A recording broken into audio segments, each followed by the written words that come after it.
গঙ্গাসাগরে পুণ্য স্নান চলছে। পৌষ সংক্রান্তির আগেই সাগরে উপচে পড়া ভিড়। কনকনে ঠান্ডার মধ্যে দিয়েই ভোর রাত থেকেই পুণ্য স্নান। দেখুন সেই ছবি দেখাচ্ছি। নানান রীতি মেনে পুজো পাঠ। প্রচুর পুণ্যার্থী ভিড় করেছেন, প্রচুর ভিড়, এবং ভোর রাত থেকেই পুণ্য স্নান। মকর সংক্রান্তির আগেই স্নান। দেখুন ছবি দেখাচ্ছি।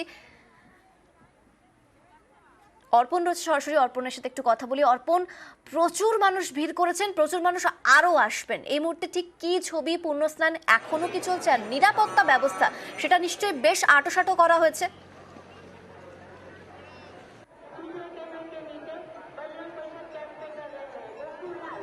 একদমই, দেখো, গতকাল দুপুর পর্যন্ত সরকারিভাবে যে পরিসংখ্যান দেওয়া হয়েছে সেখানে ৪৫ লক্ষ পুণ্যার্থী এসেছেন এমনটাই জানানো হয়েছে।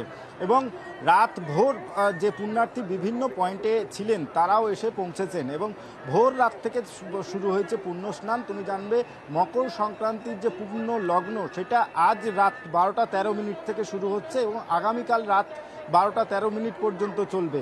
আর এই মুহূর্তে বলা যেতে পারে গঙ্গাসাগর মিনি ভারতে পরিণত হয়েছে। তুমি ছবি দেখলেই বুঝতে পারবে, যত দূর পর্যন্ত ক্যামেরার লেন্স যাচ্ছে শুধুমাত্র পুণ্যার্থীদের ভিড়। এবং এই পুণ্যার্থীদের নিরাপত্তার কারণে পুলিশ প্রশাসনের পক্ষ থেকে কড়া নজরদারির ব্যবস্থা করা হয়েছে। জলপথে রয়েছে এনডিআরএফ, তার সঙ্গে রয়েছে কোস্টগার্ডের আধিকারিকরা। এবং স্থলে অর্থাৎ যে মেলা প্রাঙ্গণ এছাড়াও যে সমুদ্র সৈকতে যারা স্নান করতে আসছেন তাদের জন্য এখানে রয়েছে একাধিক স্বেচ্ছাসেবী সংগঠনের যেমন সদস্যরা, তার সঙ্গে পুলিশ প্রশাসন, সিভিল ডিফেন্স এবং তার সঙ্গে অবশ্যই পুলিশের উচ্চপদস্থ আধিকারিকরা।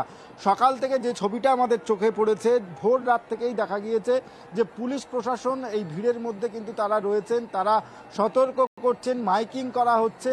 এবং জোয়ার ভাটার সময় অবশ্যই এই কথা মাথায় রেখে পুণ্যার্থীদেরকে জানানো হচ্ছে তারা যেন সতর্ক থাকেন, তারা বেশি জলে স্নান করতে বারণ করা হচ্ছে। এবং সমুদ্রের যে অংশে স্নান চলছে সেখানে এনডিআরএফ এবং কোস্টগার্ডের পক্ষ থেকে তারা স্পিড বোটে করে নজরদারি চালাচ্ছেন।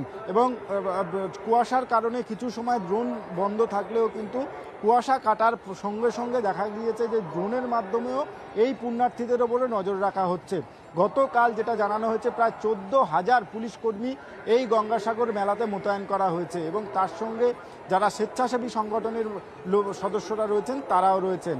পুণ্য লগ্নর সময় শুরু হয়ে গেছে, অর্থাৎ যে যদি সনাতন ধর্ম মেনে চলা হয় তাহলে সূর্য উদয়ের পর থেকেই পুণ্য লগ্ন শুরু। এবং যে মহেন্দ্রক্ষণ সেটার জন্য আরও বেশ কিছুটা সময় অপেক্ষা করতে হবে। সাধু সন্তরা এসছেন, দেশ নয় দেশের বাইরে থেকে, বিদেশ থেকেও প্রচুর পুণ্যার্থী তারা এই গঙ্গাসাগরে উপস্থিত হয়েছেন।